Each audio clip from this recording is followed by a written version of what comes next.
Success leaves clues, ladies and gentlemen. You've heard me say it before. Success leaves clues. That's why we listen to people that are successful in whatever area. Might not, obviously, not every area, but in some area, people that are ahead, they are leaving clues for you as to what you should be doing, as to what it is that you should be focused on. I hope we all have people around us that are helping us become great, that are pushing us towards greatness. When you hear people saying, hey, I'm not doing the things that other people do, it's because I don't want the results that other people have. When Kobe says, I wasn't going out vacationing with people just because, like, there's a bunch of people that were doing that. I wasn't doing that. Why? Because he wanted a different result than other people. Remember something: weird, rich, normal, poor, right? You do the things that are a bit weird, a bit strange, a bit offish to the masses. Those are the things that bring you richness in your life. You do the things that are normal. You hang out with the normal people. You go to the normal places. You do the normal things. Your routine is normal. You'll be average. You'll get exactly what the masses have.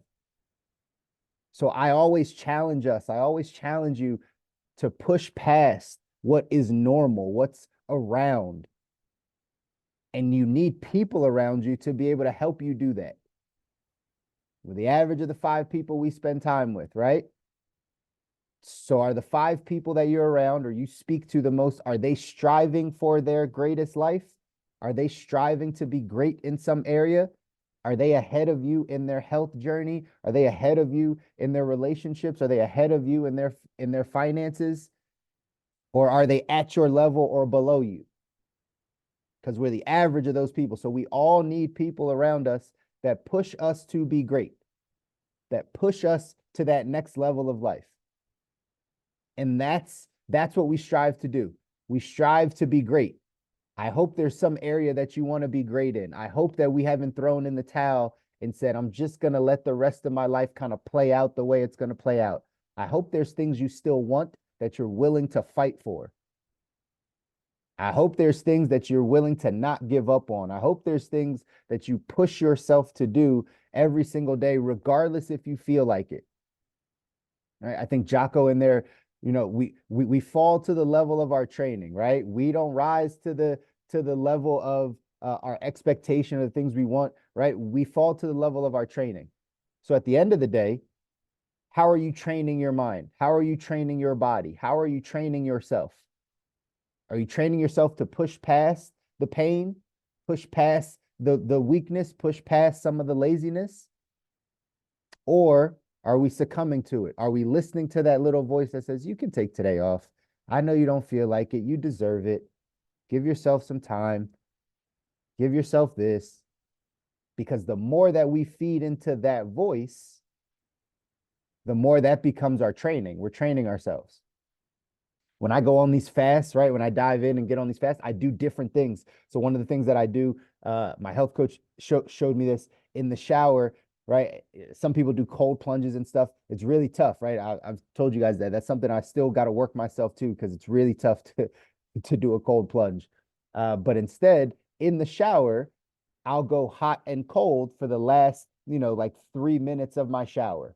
So the shower would be on my normal hot, and then I'll turn it to freezing cold for 10 seconds and I'll sit under it 10 seconds, boom, turn it back warm again, 10 seconds, boom, 10 seconds back cold again. And what does that do?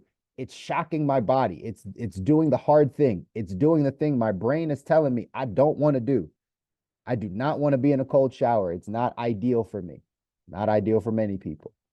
But I do it anyway to train my mind to shut up that little voice that says, you don't need to do that. You don't have to do that, right? It's how we choose to push ourselves. It's how we choose to grow. It's what we choose to focus on that gets us to greatness. So again, this conversation around greatness, I hope we're pushing ourselves to be great in something. Kevin Hart said, right? We have a book. You're writing this book.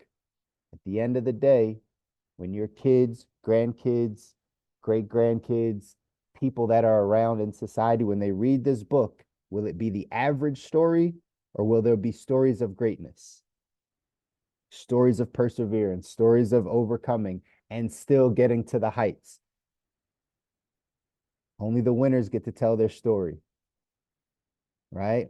You got to win in order to be able to tell your story. If you don't win, it's tough, right? Because everyone has a story of why they didn't win. But man, once you win, then you get a chance to really come out and tell your story. 177 mental toughness secrets. It says the world class is consistently great.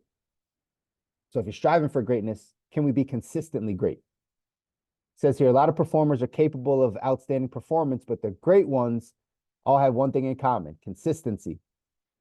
Day after day, they perform at the very highest levels. The reason they are so consistent is because their actions are congruent with their thought process. Champions usually have a very clear mental picture of what they want, why they want it, and how to move closer to the target objective. While average people are complaining about the sacrifices they have to make to be great, the champions have already made those decisions and continue to move forward. Erratic performance is the result of erratic thinking.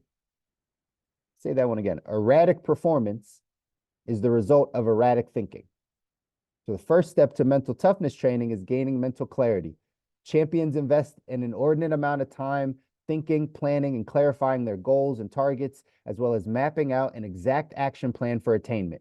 Consistency in performance is the direct result of knowing why it is necessary to perform well and the benefits that will accrue, especially when the going gets tough and the pain sets in. Consistency is also created by practice. Consistency is also created by practice. Champions are usually thought of as people with the most talent, and sometimes this is true, yet champions are known to invest large blocks of time practicing their craft long after everyone else has gone home. Practice may not make perfect, but it does create consistency in performance. So if we want to be consistently great, we have to practice this stuff. You heard Kobe in the video, right? He wasn't the quickest. He didn't have the biggest vertical. He couldn't jump the highest. He didn't have the biggest hands. He wasn't the most talented. He just outworked everyone. He practiced more. He didn't say it in there, but in this story, right? Knowing it, he practiced 3 times a day. He would go to the gym, do a workout. He would helicopter back home. He would take his daughter to school. He would go back to work out. He would do his afternoon routine. He would work out again a 3rd time. He practiced more than people. That's how he became great. He worked at this stuff. That's the same thing in our life, ladies and gentlemen. It's the same exact thing. How much are we working? How much are we practicing towards the thing we want to be great at? If you want to have a great relationship, you want to have a great marriage, like how often do you work at it? Practice it. Practice communication. Practice patience. Practice empathy, right? Practice kindness. Like how often do we practice the stuff? You want to be great at business? How often are you practicing it? How often are you actually diving in and doing the things necessary? You want to be great in your health? How often are you practicing? Like how to be consistently great is by doing it over and over again. And the only way we get to that place where our bodies start to do it over and over again is if our thinking is in the right place. We know exactly why we're doing it. I go back to that statement that says erratic performance is the result of erratic thinking. I heard a business leader of ours say, right? Business, you ever hear people say, how's business? Business is up and down. It's like, no, business isn't up and down. You're up and down. Business is the same, right? Like your efforts are up and down. Your thinking is up and down. This day you're super emotional, and this day you're not. This day you're motivated to do it. This day you're not. So we're erratic because our thinking is erratic. That's when we have erratic performance. So how do we change it? Change our thinking. We get more mentally tough to be able to not be too high on the highs, not be too low on the lows, and learn how to continue to perform day in and day out to get to greatness. We have to learn how to perform day in and day out to get to greatness.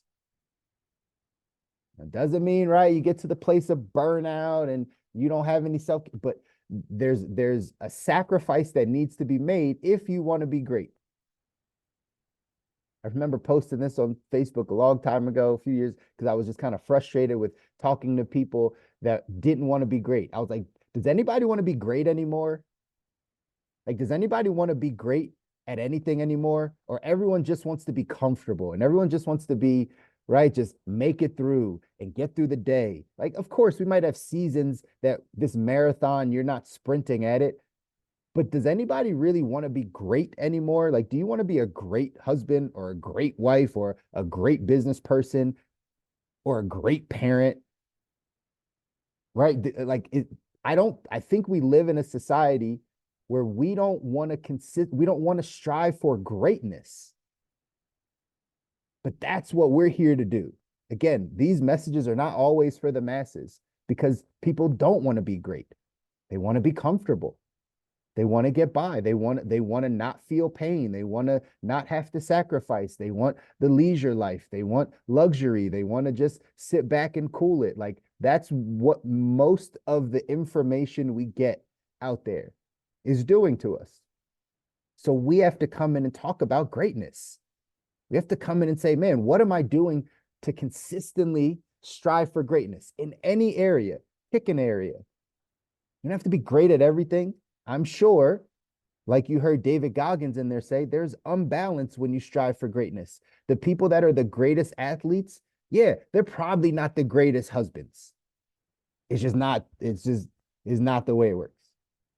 Sure, you come back around, and in that time, after you've kind of pursued, you come back around and then, right, get some more balance in your life. Not the way it works. Flip side, the greatest parents, typically are not the greatest business people. Because they have to spend their energy and their time in the area that they want to be great. But can we pick an area that we want to be great and then continue to go after it and be consistent and practice it and do all the weird things and tell people, no, I can't go do that thing with you.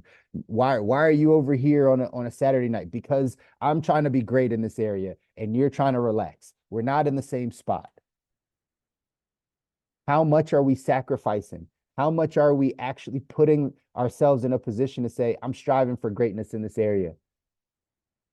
That's my challenge to all of you this week, this Wednesday. Pick an area, strive to be great in that area, right? It says, again, champions have a very clear mental picture of what they want and why they want it, and then how to get it. So start there. If you don't know, what do we always say? Spend some time with yourself to get to an understanding of what you actually want. Of course, if you don't know what you want, you won't know why you want to be great or why you would sacrifice or why you would wake up at 5 a.m. every morning or why you would stay up late or why you would put yourself in a position to, get rejection or to feel hurt or to push past pain. If you don't even know what you want, you wouldn't know why you're doing this. So that's the first step. Got to know what you want. You got to know why you want it. Then you got to put a plan in place of how to go get it. Then we got to be consistent. Consistency is key, ladies and gentlemen. This quote up here says, plenty of men can do good work for a spurt with immediate promotion in mind. But for promotion, you want a man in whom good work has become a habit. Doesn't matter what we're going after, right? It doesn't matter that this is like the next small thing. Good work has to become a habit. Work ethic becomes a habit. Striving to be consistently great becomes a habit. How you do one thing is how you do everything. So in the areas you're striving, you have to be mentally in the place to say, I'm willing to be consistent. I'm willing to sacrifice to get to greatness. The action step for today says to gain mental clarity and focus, create a written vision for your life. How many times have we talked about this, right? Written vision of your life. And some of you still don't have it written out. You still don't have it written down of exactly what you're trying to accomplish, where you're trying to go, what you're trying to do. I know it might be a little extra thought. I know it take a little extra time for you to do that, but I highly encourage you. You have to have a vision for your life. Where there's no vision, people perish. Said in another translation, where there's no vision, people cast off restraint. Where there's no vision, people cast off restraint. So you wonder why you don't have restraint over your emotions or your finances or your health, or it's because maybe your vision isn't as strong. Maybe your vision isn't as clear. So what you want now is more appealing to you. So gain mental clarity and focus, create a written vision for your life. Imagine your life 5 to 10 years from now in the future. List all the things you've done, accumulated, and become during this time. See yourself there. Use the letter to a friend format that we use in our corporate mental toughness program. Write a letter to a friend, real or imaginary, and date it from 5 to 10 years in the future. Let your creative mind freewheel without any thought of how you will achieve any of these things. Be sure to include as much detail, as much emotion as possible. When you have a world-class vision for your life, you've taken the first step to world-class performance. Got to have a vision for your life, ladies and gentlemen. Otherwise, life will take over. The things of life will take over. Things will hit you from left and right, and you then believe that that's your life. But if you constantly know where you're going, if you constantly know where you're going, you're going to get there. And it's going to become easier to get through the hard times because now you understand what you're fighting for. I love you guys. I want you to be great. I really do. I want you to be great. I want you to strive for greatness in some area because you have it inside of you. We all have it inside of us. We just have to identify exactly what it is, and then we have to practice. We have to work at it. We can't listen to the little voice that says, take today off, take this time off. Don't do this. We have to practice the things we want to be great in. But I know you can make it happen because it's too crowded down here at the bottom. It's time to get to the top of this thing. I love y'all. Enjoy your Wednesday. Go out and do something that scares you. Do something that pushes you out of your comfort zone. We'll see you back here on Friday. Take care.